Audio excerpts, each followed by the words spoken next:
Vamos ahora a cambiar completamente de tema. Una persona falleció tras la caída de una grúa en un gimnasio en Arica. Este hecho dejó también varios lesionados. Pero ¿por qué puede ocurrir un accidente como esto? ¿Cómo se puede evitar también? Para profundizar sobre este tema, estamos ya en contacto con Michelle Delerm, consultora en gestión de emergencias. ¿Cómo está, Michelle? Muy buenos días. Hola, muy buenos días, un gusto estar contigo. Muchas gracias por el contacto. Igualmente. Primero, quiero saber cómo puede llegar a ocurrir un accidente de este tipo, porque uno está acostumbrado a ver grúas de este tipo en el área urbana, están en constantes faenas de construcción, pero ¿por qué puede llegar a ocurrir un accidente tan grave como este? Voy a decir algo que es del todo del sentido común. Las cosas fallan y a veces parece que la negación un poquito nos lleva, y es el riesgo de la negación, a no tomar las medidas necesariamente máximas que podemos tomar en este tipo de situaciones, ya en el antes e incluso en el durante. Y por lo tanto, estas situaciones deben permitirnos a nosotros siempre revisar, porque la verdad es que una cosa es el cálculo de la ingeniería, básicamente el cómo armamos las cosas, dónde las instalamos, pero eso no es perfecto. El riesgo existe, el riesgo es probabilístico y la probabilidad cero no está, no existe en este tipo de situaciones. Y por lo tanto, en el antes, en el durante, es clave saber cómo actuar, y también en el después es fundamental revisar, porque siendo esta un área muy normada, ese análisis nos permite, entre otras cosas, decir, bueno, la norma está bien, hubo un error que está dentro de lo posible, o dos, la norma debe ser mejorada y las supervisiones quizás deben ser también modificadas. Por lo tanto, las investigaciones no deben quedar solamente en el ámbito penal, sino que aquí es clave las investigaciones que van más allá y que debemos siempre llevarlas a la mejora de las normas y las regulaciones. Ahora, entendiendo que esta situación se está investigando, evidentemente ocurrió ayer nada más, ¿qué es lo que pudo haber fallado aquí en específico? Considerando que lo que le mencionaba en un principio, uno está acostumbrado a ver este tipo de grúas operando durante todo el día prácticamente en plena área urbana. Hay varias cosas. Primero, desde el punto de vista de lo que tiene que ver con su ubicación, con dónde se instala. Son estructuras altamente pesadas, por lo tanto, básicamente, dónde están instaladas. En segundo lugar, puede tener que ver con la estructura misma, el armado. No nos olvidemos que también estos son elementos que están sujetos a fallar, y que, en tercer lugar, tiene que ver también con efectos de la operación. Estos son elementos que en sí mismos tienen un peso, pero que también hacen operaciones que conllevan peso adicional. Por lo tanto, esos son todos cálculos que se hacen al momento del diseño y operación. Pero insisto, esa cuestión siempre está sujeto a una posibilidad de error, y por lo tanto hay que tomar las precauciones. En este caso, por ejemplo, previas, tomar las precauciones respecto de la debida señalización y aislamiento de las zonas. Pero además yo te diría que aquí hay un elemento que no puede pasar de largo. Básicamente, comprender que el aislamiento y la señalización debe ser aún más riguroso en zonas que están colindantes a espacios de alta concurrencia de público, en este caso un centro comercial. Pero podríamos estar hablando, por ejemplo, de una escuela, podríamos estar hablando de un centro deportivo, u otro tipo de instalaciones o espacios donde concurre mucha gente, y por lo tanto eh, todo ese tipo de medidas y estándares deben considerar esos factores que muchas veces son específicos al lugar donde se instala. Pero aquí hay aspectos desde la instalación, desde el material, hasta también la operación, que van a tener que ser debidamente investigados. Insisto, más allá de la arista que, dadas las consecuencias, va a tener que tomar el Ministerio Público, sino que mucho más allá, yo creo que tiene que ver con cómo se opera de mejor manera, incluso en zonas de estas características. Michelle, ¿y cuán frecuentes son este tipo de accidentes? Yo no recuerdo, al menos en estos últimos años, haber visto un accidente de este tipo, al menos aquí en nuestro país. No, no son frecuentes de estas características. Es decir, aquí estamos hablando del colapso de una estructura. Probablemente es más habitual la caída de un objeto, ¿cierto? ¿Qué similar tiene con la caída de la estructura? La caída de un objeto de altura tiene que ver, entre otras cosas, insisto nuevamente, con la señalización y el aislamiento de la escena. O podemos ver otro tipo muchas veces de accidentes, como por ejemplo que lo voy a asociar a otro, operación en altura, como pueden ser los andamios, como puede ser también una grúa donde una persona o un trabajador quede de una u otra manera atrapado sin poder bajar de esa estructura.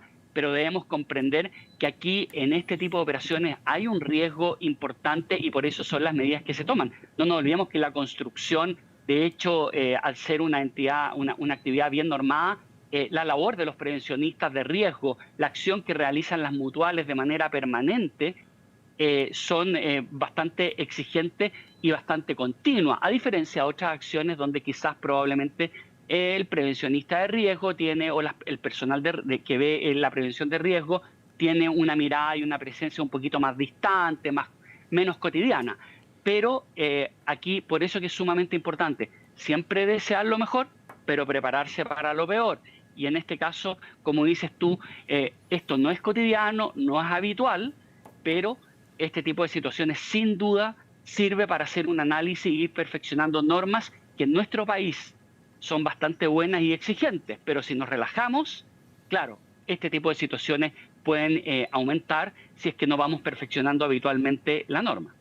¿Será necesario quizás endurecer la normativa que rodea sobre todo este tipo de estructuras? Hay que considerar que, por ejemplo, uno puede ir caminando por una calle y no es poco habitual ver estas grúas operando a plena luz del día. Evidentemente hay trabajos que se tienen que realizar, hay construcciones que se tienen que realizar, pero uno habitualmente en el día a día puede ver estas grúas operando, transportando, pasando sobre sus cabezas elementos de mucho peso, y evidentemente esto puede llegar a generar algún tipo de accidente que afortunadamente, como lo mencionaba Michelle, no es tan frecuente. Pero ¿hay que endurecer la normativa en este sentido? Yo creo que en este sentido, sobre todo, hay que hacer una diferencia entre aquellos espacios que son de una u otra manera más abiertos, menos concurridos, con aquellos que, por ejemplo, en este caso, no nos olvidemos, estamos al lado de un centro comercial, por lo tanto, estamos hablando de la concurrencia de miles de personas. Y por lo tanto, aquí debe haber siempre análisis de las normas. Y ojalá que esos análisis no sean solo como consecuencia de un accidente. En general, las normas deben revisarse periódicamente. Al menos, por ejemplo, la realidad que yo más conozco en Estados Unidos, la mayoría de las normas tiene una regularidad de revisión que puede ir entre los 3, los 5 años, ocurra o no ocurra un incidente, porque la norma debe nutrirse del conocimiento de la ciencia y de la tecnología disponible. Muy bien lo sabemos, por ejemplo, en la norma sísmica, donde el avance en materia de desarrollo implica que permanentemente, más allá de los sismos, esto vaya perfeccionándose. E incluso las normas deben perfeccionarse respecto de los incidentes o el conocimiento que existe a partir de la experiencia de muchas veces incidentes que ocurren en tierras lejanas, no solamente en nuestro territorio. Por lo tanto, esa es una revisión que debe ser permanente y por lo tanto es algo en lo cual nunca hay que dejar de insistir. Ahora, mirando las características de este accidente, estamos revisando ahí las imágenes, se ve, por ejemplo, que uno de los brazos de esta estructura está prácticamente doblado, está flectado. ¿Qué es lo que puede haber fallado aquí en este caso?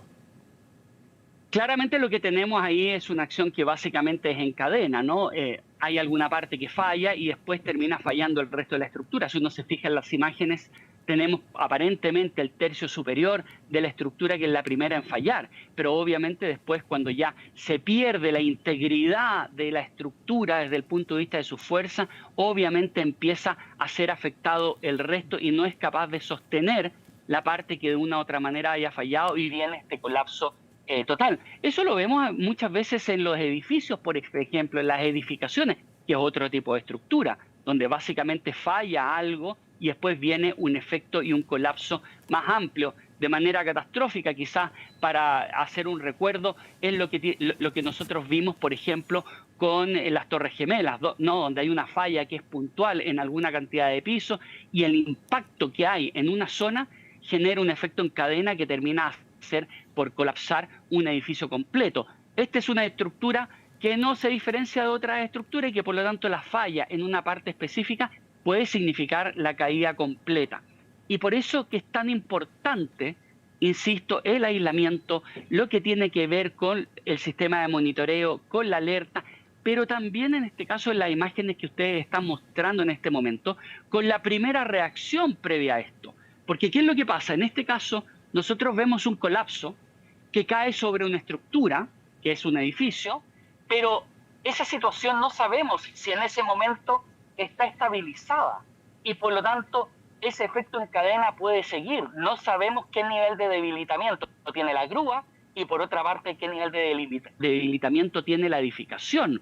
Y por lo tanto, una de las primeras acciones que se debe tomar en este sentido también, por base es lo mismo, es la aislación de la zona. Y vemos como, por ejemplo, y ahí hay una aislación y un aislamiento de las personas que debemos comunicarlo, aprovechar este momento. Cuando usted presencie un accidente de estas características, lo que hay que hacer es alejarse del lugar.